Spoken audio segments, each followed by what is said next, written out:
우리가 수백억 자산가나 수천억 자산가 이런 분들 정말 큰 부자라고 하는데 이런 분들의 레벨은 사실 운 7기삼이 아니라 운 99999991이라는 말도 있습니다. 왜 그러냐면요.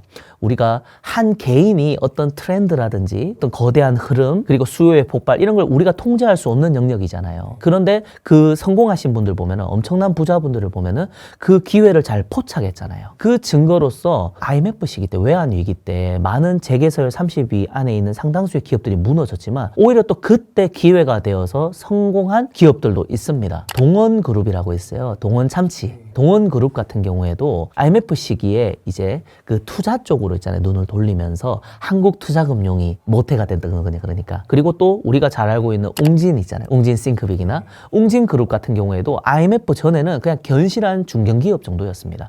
그런데 외환위기 때 있잖아요. 그때 이후부터 전성기를 맞이하게 되면서 재계서열 31위까지 올라간단 말이에요. 그런 거 보면서 거대한 기업도 무너지고 또 승승장구하기를 이렇게 벌어지는데 개인은 오죽하겠습니까? 그래서 운이라는 게 굉장히 중요하다라고 생각되는 이유가 내가 최상의 상태로 준비되는 그때 내가 가진 강점을 간절히 원하는 사람들이 그 시기에 하필이면 폭발해야 돼. 그리고 내가 그 사람들을 지속적으로 계속해서 동일한 퀄리티의 서비스를 제공해 줄 수 있을 만큼의 나의 플랫폼이 되었든 나의 본질이 되었든 그게 다 준비가 돼 있어야 됩니다. 그리고 그것이 오래 가야 됩니다. 그러니까 엄청난 부자들은 하늘이 내린 부자라는 말도 있잖아요. 자, 그런데 이렇게 얘기하면 또 희망을 잃어버리잖아요. 큰 부자, 수백억, 수천억 단위의 부자들을 말했던 거고 이 영상을 보시게 돼 소위 말해서 2030들의 첫 관문은 버는 능력을 키우는 데 있어서 월 1,000만 원의 수입을 올리는 것이 첫 관문이신 분들이 아마 상당수일 것 같아요. 그 영역에 있으신 분들, 그 레벨에 계신 분들은 사실 그거는 운의 요소가 아닌 것 같아요.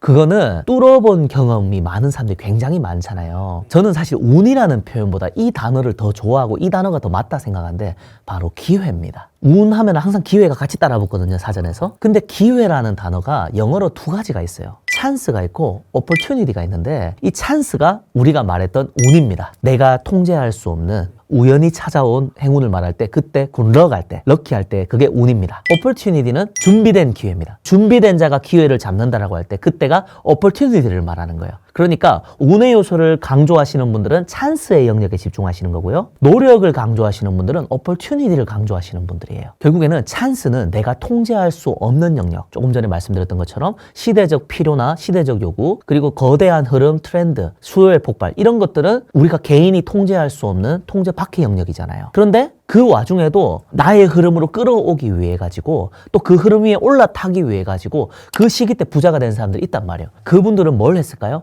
opportunity에 집중하시면서 그 거대한 부의 물꼬가 흐를 때 그것을 나의 논두랑으로 끌어올 수 있을 만한 실제적인 역량을 준비했다라는 거죠.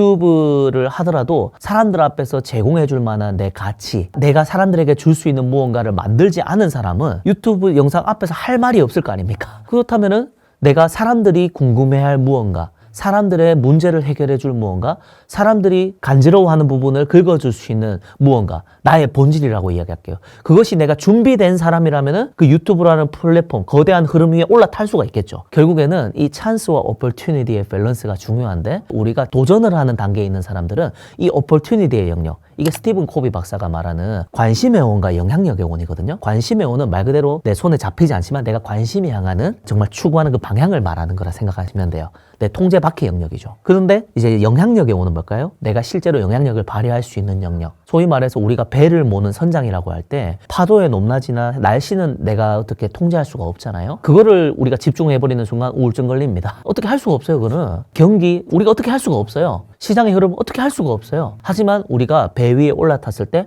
배의 키를 잡고 방향을 정하는 건 우리가 할 수가 있어요. 그리고 그 배의 방향을 우측으로 갈지 좌측으로 갈지 멈출지 그거는 우리가 결정할 수 있단 말이죠. 우리가 똑같이 비가 내려도 바가지가 준비된 사람과 아무것도 없는 사람의 차이가 당연히 발생하지 않겠습니까? 바가지가 준비된 사람은 자기가 가지고 있는 그 용기의 크기만큼 물을 담을 수가 있을 거예요. 근데 아무리 나이가라 폭포가 부어도 있잖아요. 우리가 컵조차 들고 있지 않으면 물 한 방울 담을 수가 없잖아요. 그래서 저는 이 영상 보시는 분들이 자기만의 인생에서 뭐 운이냐 노력이냐 이런 거 따지는 것 자체가 사실 소모적이잖아요. 크든 작든 남 부러워하지 말고 내가 물잔 하나라도 소주잔 하나 크기라도 내 물이 생기는 거잖아요. 그래서 나의 그릇을 준비하는 데 집중하면 좋겠어요. 예, 제가 이거 엄청나게 파헤쳤는데, 예, 그 사람마다 다른 영역 말고 모두에게 적용될 수 있을 보편적인 진리로만 제가 한번 추려봤거든요. 첫 번째, 이거는 예외가 없습니다. 압도적인 실행력입니다. 고민을 길게 하지 않아요. 예, 압도적인 실행력이 있습니다. 생각을 했을 때 이게 재정을 잃을 일이 아니라면 바로 시도합니다. 누구나 실패는 걱정이 될 수 있지만 가만히 있는 게 더 위험하거든요, 사실. 그걸 알기 때문에 두려움을 느끼지 못하는 게 아니라 두려워도 계속하는 게 용기라고 생각해요, 저는. 그런 면에서 이분들은 용기가 있어요. 두 번째가 인생에서 특히나 사업을 하거나 무언가를 내가 해내야 되는, 성취해야 될 목표가 있을 때 미친 듯이 독서를 파헤친 경험이 있어요. 근데 독서를 파헤쳤던 것도요, 어떤 그냥 교양 뭐 취미처럼 읽는 거 이런 거 아닙니다. 그런 게 아니라 아까 1번하고 반드시 연결됩니다. 압도적인 실행력에 근거가 있어야 될 거 아닙니까? 그래서 공부하지 않고 실행력이 높았다가 패가 망신할 수도 있거든요. 예를 들어가지고 그 켈리체 회장님의 파리에서 도시락을 파는 여자라는 책을 보면요, 이분이 실행력이 압도적으로 높았는데 공부하지 않고 실행을 했다가 10억을 빚졌다는 얘기가 나온단 말이에요. 그래서 어떤 분야에 진출하려고 하면요, 최소 그 분야에 100권의 책을 읽으면은 그 분야에 박사학위를 딴 것과 같다고 합니다. 압도적인 아웃풋 전에요, 압도적인 인풋. 그러니까 처음에는 질이 아니에요. 양이 있어요, 양이. 기본적인 양의 법칙이 있어요. 그래서 양을, 압도적인 양을 채우고 그때부터 질로 전환되거든요. 그러니까 효율 따지면 안 돼요, 그러니까. 자수성가분들은요, 효율 안 따져요. 특히나 성장기에. 근데 우리는 너무 똑똑해졌어요. 세 번째가 공통점이, 이것도 다 공감하실 것 같은데, 어느 누구도 충분한 자본금으로 출발하는 사람이 없어요. 충분한 자본금. 우리는 자본이 충분하지 않아서 이런 얘기를 많이 하잖아요, 창업하려고 하는 사람들이. 근데 자수성가에서 성공하신 분도 제가 본 결과 어느 누구도 충분한 자본으로 출발한 분이 없었어요. 근데 그랬던 덕분에 그 돈 없이도 어떻게 해야 될까? 그럼 어떻게 될까요? 돈이 있으면 할 수 있는 거는 나 말고 더 큰 자본을 가진 사람은 누구나 할 수 있다는 말이 되는 거잖아요. 돈이 없었던 덕분에 내가 할 수 있는 일, 나만이 할 수 있는 그 본질에 더 집중할 수 있는 기회로 작용합니다. 네 번째가 뭐냐면은, 자수성가형 부자들은요, 고객에게 미쳤습니다. 왜? 무언가를 닦아 나갔잖아요. 자수성가 부자들은 갖추어진 게 아무것도 없단 말이에요. 그렇다면은 우리가 미친 듯이 압도적인 인풋과 압도적인 아웃풋을 한다고 했는데, 그 실행이 뭐겠습니까? 태권도 선수는 발차기 연습해야 되는 거 해야 되고, 수영 선수는 수영해야 되는 거고, 비즈니스 하는 사람은 비즈니스를 해야 되는 거잖아요. 그럼 그 비즈니스를 한다 하면 결국 가치 창조란 말이에요. 그럼 가치를 누구에게 줘야 됩니까? 고객에게 줘야 되는 거예요. 그러면은 고객의 마음을 모르는 사람이 어떻게 성공할 수 있겠습니까? 고객의 마음을 알기 위해서는 또 뭐 해야 될까요? 필히 현장에 가야 됩니다. 모든 답은 현장에 있다. 이거 자수성가 하시는 분들의 모든 책을 보고 실제로 만나보면 다 이야기를 해요. 그리고 분해의 달인입니다. 이게 뭐냐면요, 어떤 현상을 딱 보면 있잖아요, 그거를 그냥 그걸로 보는 것이 아니라 왜 저렇게 됐을까 하면서 구조를 있잖아요, 잘라내요. 예를 들어서 어떤 유튜브 영상이 떴으면 있잖아요, 그냥 소비자 입장에서 바라보면요, 그 콘텐츠를 소비하는 사람은 그냥 좋은, 재밌네, 유익하네, 이 정도가 끝이잖아요. 근데 내가 똑같은 생산자 입장에서 이걸 바라보면은 어떻게 될까요? 이 영상의 길이가 이 정도가 되네? 영상 조회수가 높은 영상들의 특징은 이렇네? 도입부는 어떻게 하네? 그리고 그 원고의 내용은 어떻네? 썸네일은 어떻게 하네? 이렇게 쪼개잖아요. 자수성가형 부자들은 결국 이러한 분해의 달인이고 장인으로 출발합니다. 사업의 철학이라는 책에 보면요, 사람이 기술자 단계, 관리자 단계, 사업가 단계가 있다고 합니다. 근데 이제 기술자 단계에서 이제 발달하면 장인이 되거든요. 장인에서 기업가로 넘어갑니다. 사업가로.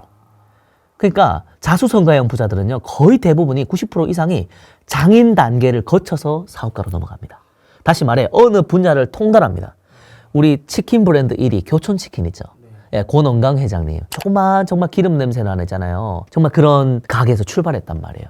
근데 내가 치킨 분야에서 최고가 되겠다 라고 하면서 치킨을 부치를 하기 시작합니다. 소스를 바르면서. 그리고 지금은 우리가 바삭한 치킨을 먹지만 그 치킨의 튀김옷이 고객 앞에 갔을 때도 눅눅해지지 않게 해서 그걸 연구합니다.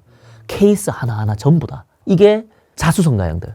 자, 우리 또 본죽 아시죠? 네, 본죽의 창업주 우리 최복희 대표님도요, 그 요식업 하시던 분이 아니었어요. 시인이셨어요. 국문학과 출신에. 근데 이분 같은 경우에 죽집을 하기에 앞서 뭘 했냐면요, 찻집에 가가지고 전통 차들이 어떻게 하는지 배우고요, 또 죽 쑤는 법 배우고요, 뭐 그런 것들을 하나하나 직접 다 배웁니다. 현장에서 다 배워가지고 죽을 쏜단 말이에요. 메뉴를 있잖아요, 이렇게 개발하고 장인 단계로 갑니다. 뿐만 아니라 이분이 이런 경우가 있었어요.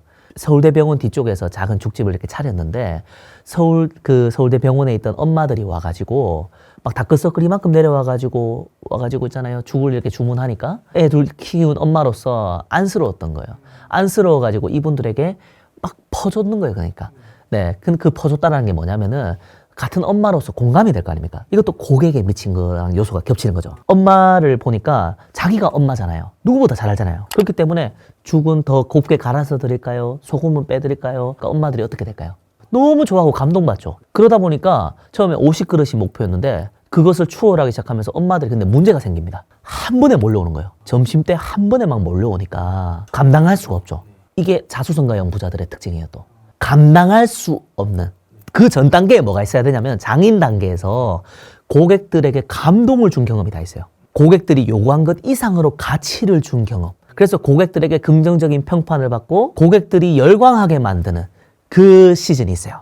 장인 단계로서 갈 수 있는 최고 레벨이에요. 여기로 뭐 모르느냐? 이제 사업가로 가느냐가 여기서 갈라지거든요.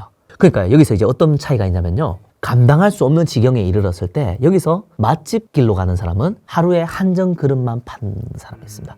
이러면 어떻게 될까요? 딱 그 매출까지만 하고 더 이상의 확장은 없습니다. 근데 이거는 가치의 차이인 것 같아요.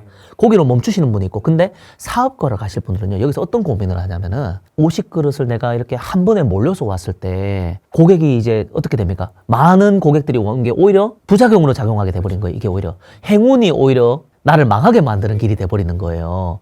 그래서 이분이 여기서부터 고민을 한 겁니다. 이 고객들이 왔을 때 경우의 수를 두는 거죠. 케이스 바이 케이스로. 이렇게 몰려왔을 때 이렇게 주문하면 어떻게 하지? 경우의 수를 다 둬가지고 몇 명이 몰려오든 바로 똑같은 시간 내에 빠르게 가지고 갈 수 있도록 매뉴얼화 시키는 거예요. 시스템화 시키는 거예요. 그러니까 나중에 어떻게 될까요? 100그릇, 200그릇 이렇게 추월하기 시작하면서 나중에 어떻게 됐느냐? VZ 공대나 그런 맛집 있잖아요. 그런 채널에서 죽집을 인큐베이팅하는 연락이 옵니다. 그래서 그냥 맛있는 맛집으로 소개만 해줘도 감사한데 죽집을 인큐베이팅 한다고 하니까 두 줄이 서는 거예요. 죽 먹으러 오는 소비자들, 고객들, 그리고 가맹점 내달라고 하는 예비 가맹점주들. 그러니까 어떻게 됩니까? 매출이 수직 상승하는 거예요. 유튜브로 치면 떡상하는 거예요. 어떻게 해서 이게 이 행운을 담을 수가 있어요? 구조가 준비되어 있었잖아요. 매뉴얼과 시스템이 준비되어 있잖아요. 이게 자수성가형 부자들의 공통점입니다. 어느 누구도 유튜브에서 이걸 얘기 안 해줄 겁니다.